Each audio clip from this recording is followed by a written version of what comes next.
Hey, salut tout le monde, de retour pour une weekly prep cette semaine. Écoutez, la semaine passée, c'est pas que je vous ai abandonné, c'est que simplement il m'est arrivé un petit accident, une petite bad luck. Comme vous pouvez voir là, simplement un bras pour l'instant et pour les prochaines semaines. Donc ça a été une semaine un peu challengeante, autant d'un point de vue personnel que dans les marchés. Aujourd'hui, on est là pour justement revenir rapidement sur la semaine dernière. Par la suite, se préparer pour la semaine à venir. C'est des moments historiques et très, très, très volatiles dans les marchés actuellement. Et cette préparation-là est très nécessaire, plus que jamais, parce qu'honnêtement, si vous arrivez pas préparé dans ce genre d'environnement-là, vous allez vous faire TP, que ce soit up ou down. C'est une volatilité qui est grande, c'est un marché qui est un peu news-driven actuellement. Le fondamental, comme je dis tout le temps, va toujours dominer le technique, même si on est des traders techniques.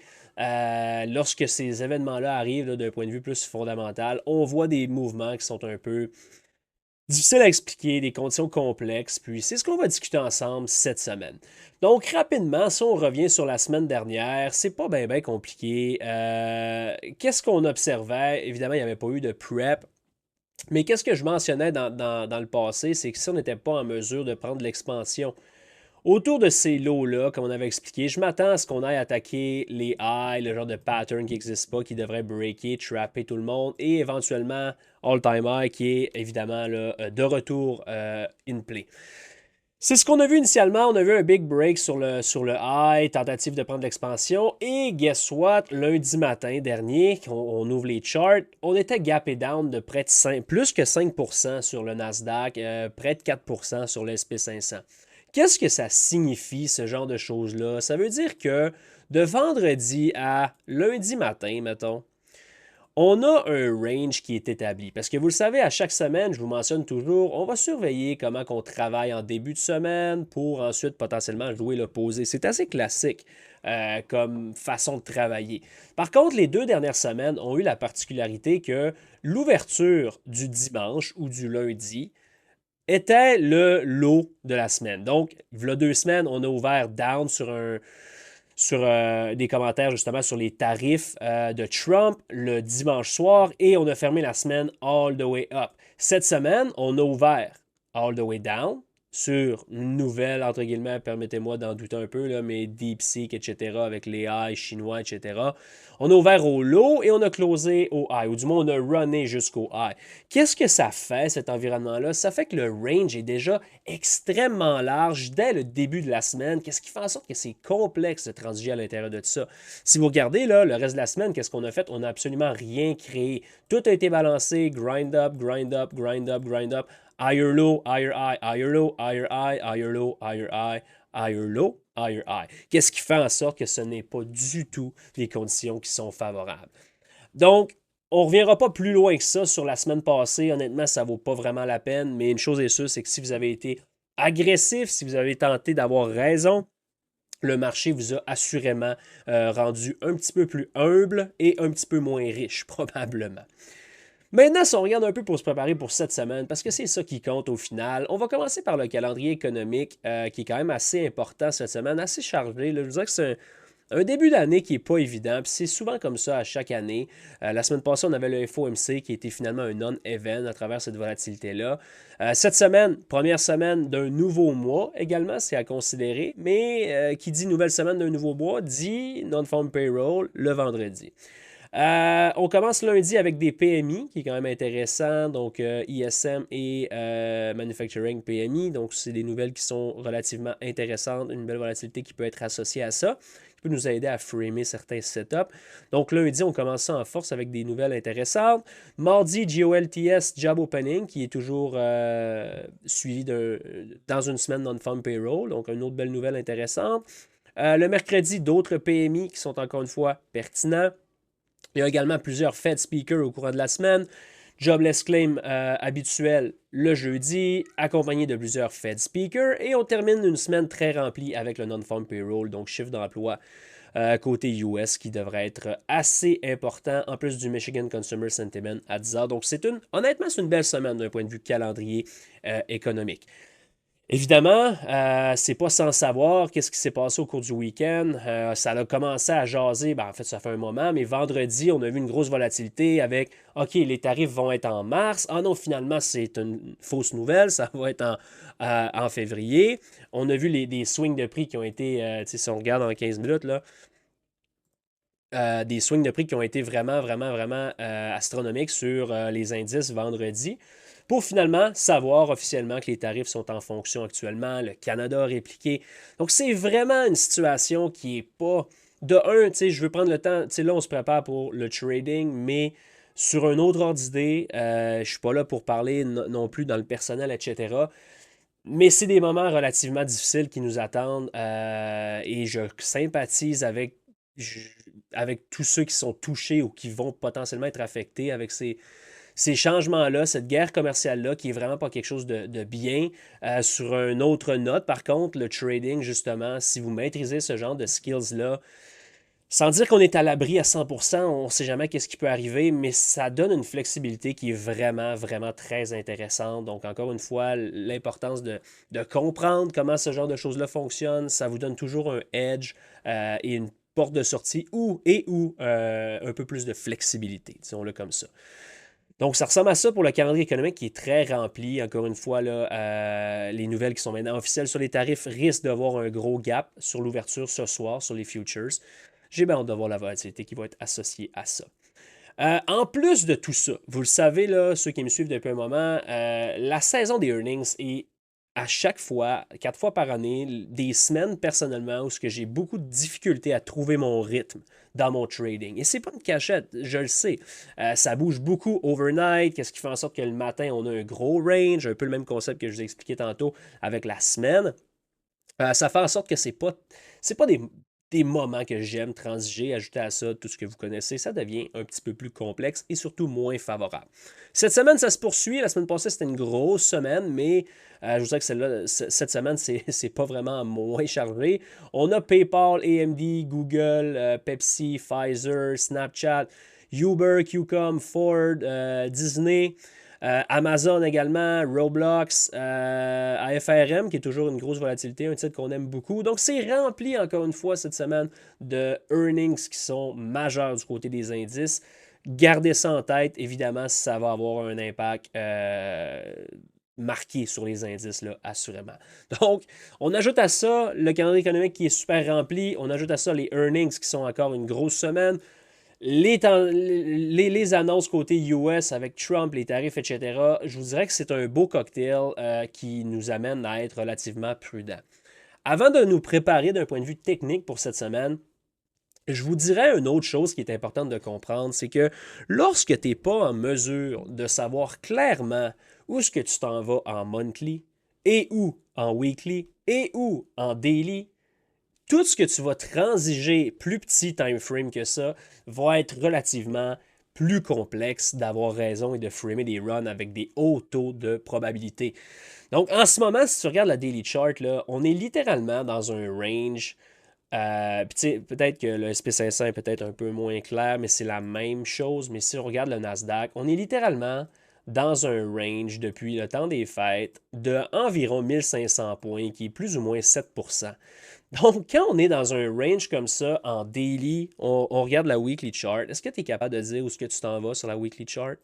Si la réponse c'est non, ça veut fort probablement dire que ta daily chart est plus complexe à dealer également. Donc, OK, on va voir la daily chart. C'est-tu plus complexe? Absolument.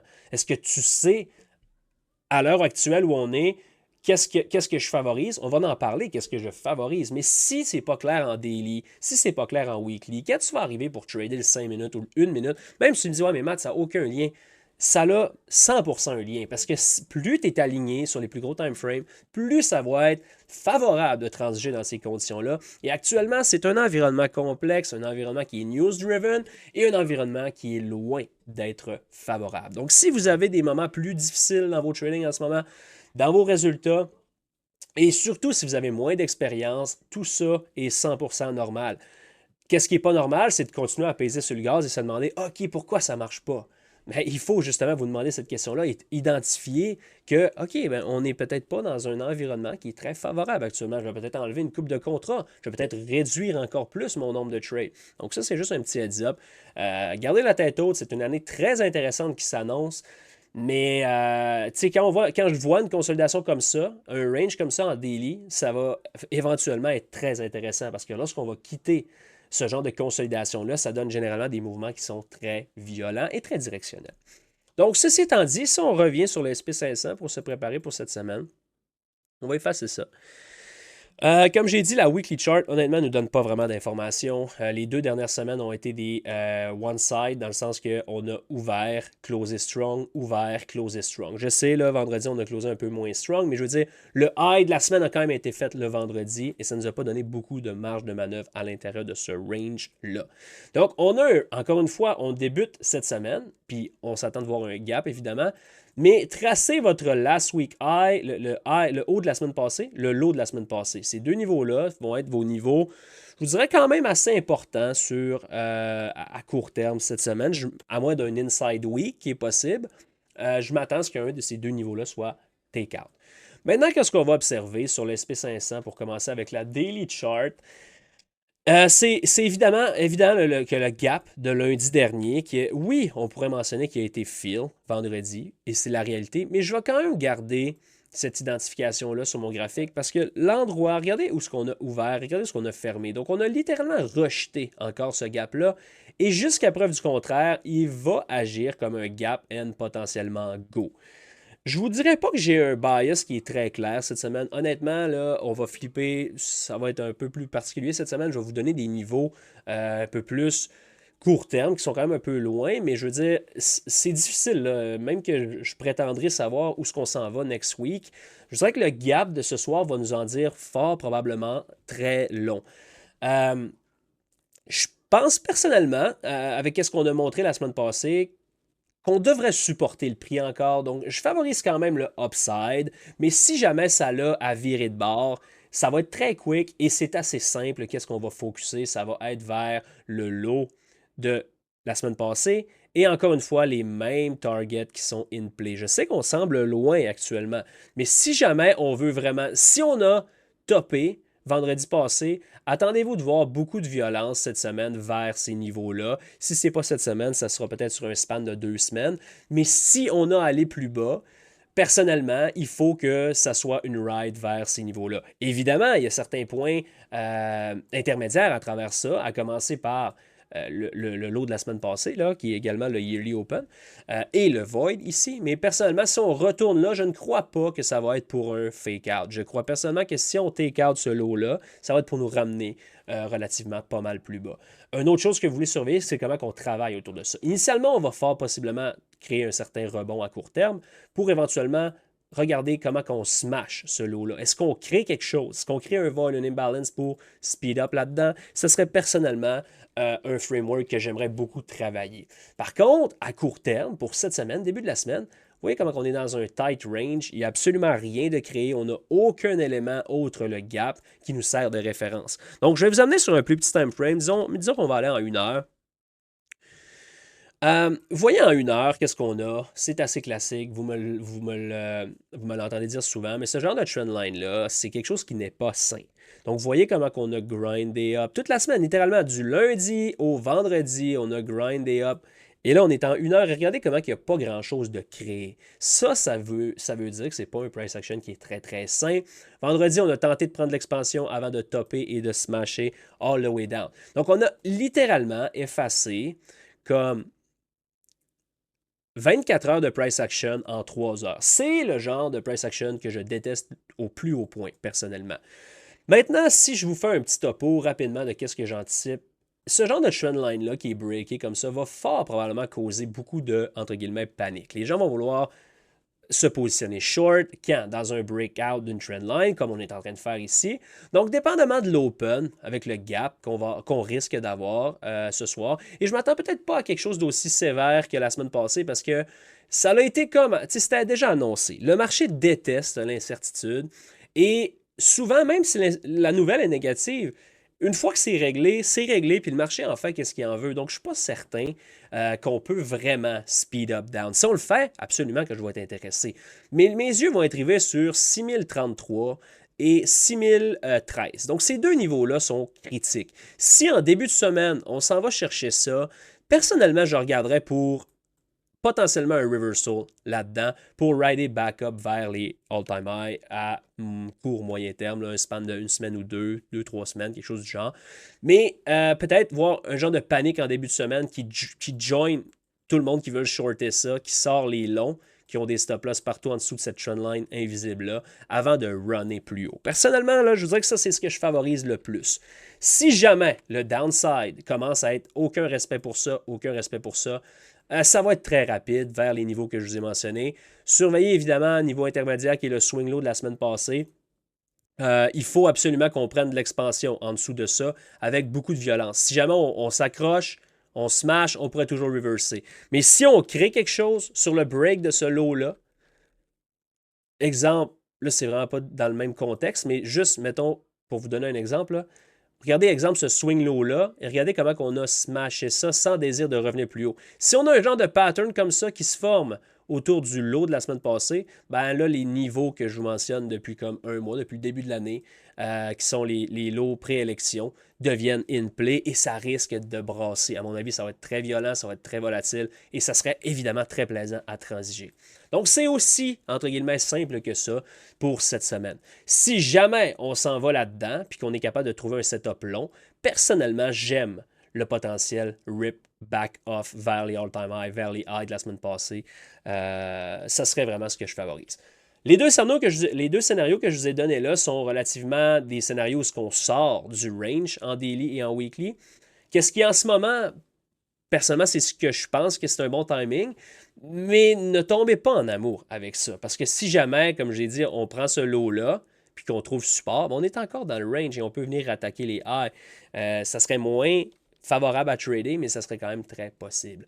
Un autre scénario, puis je termine avec ça, si jamais on va up first, si mettons le gap, que je pense qu'il peut être down ce soir, c'est un gap up, ben personnellement, si on a gardé ça en place, je m'attendrais au moins à un smash back down avant d'aller plus haut.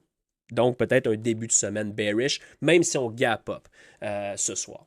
Voilà pour le SP500. On va regarder rapidement le Nasdaq. Vous allez voir que c'est très, très similaire. Qu'est-ce que j'anticipe là-dessus? Sur la daily chart, on a encore une fois les yeux sur le gap up, le gap down, pardon, qu'on a fait la semaine passée. Et la structure qui n'est pas quelque chose de soutenable, c'est-à-dire higher low, higher low, higher low, higher low, higher low. Donc ça, encore une fois, c'est pas quelque chose qui est soutenable, c'est pas quelque chose qui est très très sain. Mon focus serait quand même sur ce double top-là, avec un peu le même scénario. Si je vous amène en 1 heure, encore une fois, c'est plus rare que je vous amène sur des plus petits time frames dans la weekly prep. Normalement, c'est plus dans le Discord. Mais étant donné que le range est tellement large, c'est quelque chose que je fais aujourd'hui. Donc, vous voyez, du côté du Nasdaq, on n'a toujours pas breaké down cette trendline imaginaire-là, que je me sers un peu juste comme barème.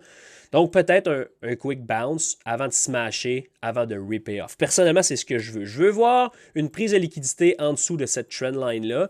Et la façon qu'on va quitter ça, ben, encore une fois, ça va dicter la suite des choses. Si jamais on smash, comme vous voyez le void ici en 1 heure, là, puis également en 15 minutes, ça va être une référence. Personnellement, c'est quelque chose que j'aimerais voir se former pour un reversal. Si jamais on démontre aucun respect pour ces lots-là et qu'on smash, ben ça devient très, très, très, très rapidement un target vers le swing low des élections et éventuellement même le lot des élections, préélections qui est là.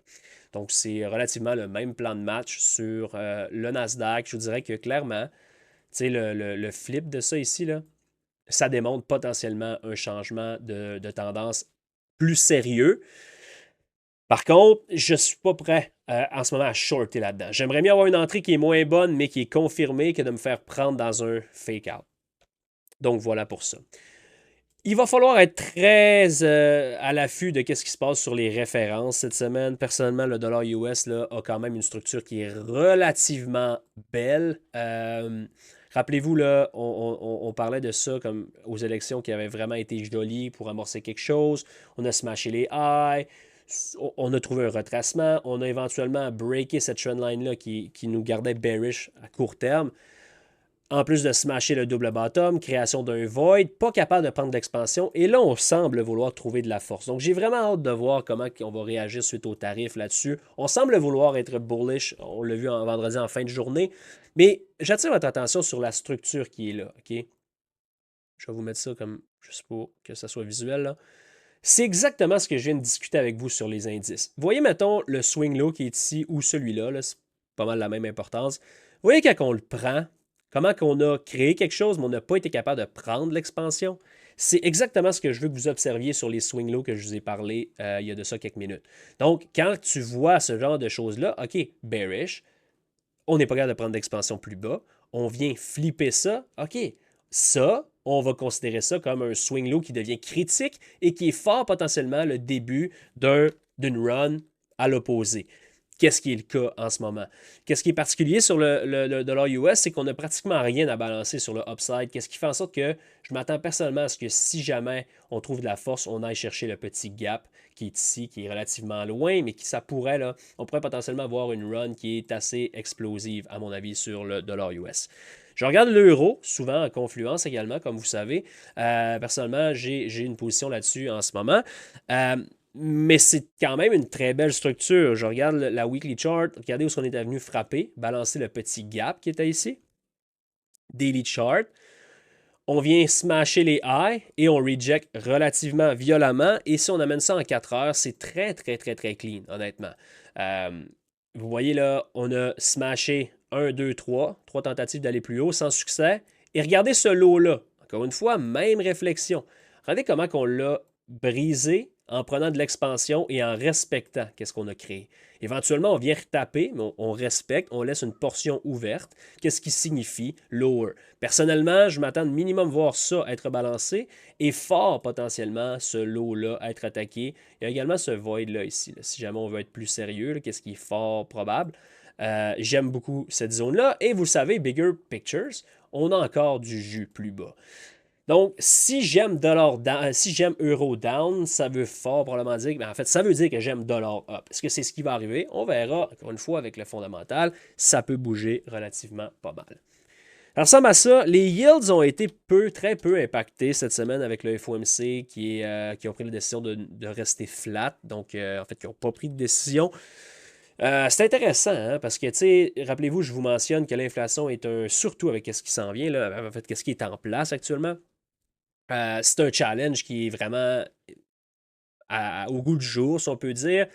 De voir la Fed, après avoir déjà commencé à couper, dans le début du cycle de coupure, si on peut dire, déjà comme mettre ça sur pause, honnêtement, je trouve que c'est une bonne décision. Je suis personne pour penser ça. Mais ça veut quand même dire que, tu sais, généralement, surtout avec le nouveau gouvernement, des stimulus, etc., le fait qu'on mette ça sur pause, ça en dit long, à mon avis, de la façon qu'ils voient les choses. Euh, tu sais, pourquoi couper si ton inflation est sous contrôle? Clairement que pourquoi poser, pardon, si tout est sous contrôle et se passe comme tu veux? Comme je dis, je pense que c'est une bonne décision, personnellement, mais c'est intéressant de voir ça. Les yields, personnellement, je continue à les voir plus hautes à moyen terme. Pullback à court terme, on verra comment on travaille là-dedans.